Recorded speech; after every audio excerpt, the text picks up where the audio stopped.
салом алайкум мардуми тоҷик.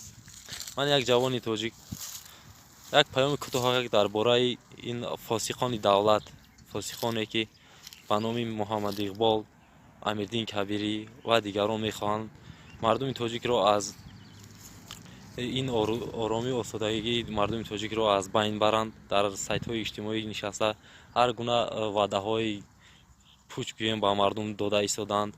Мехоҳанд давлатро яъне боз аз сари нав ба ҷанги шаҳрвандӣ ки аксарияти шумо хабар доред чӣ азобҳо халқияти мо кашид, модарони мо чӣ азобҳо кашид.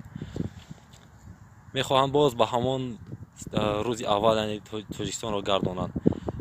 Ин одамон Муҳаммад Иқбол ки бо номи Иқболбиёз боз машҳур аст.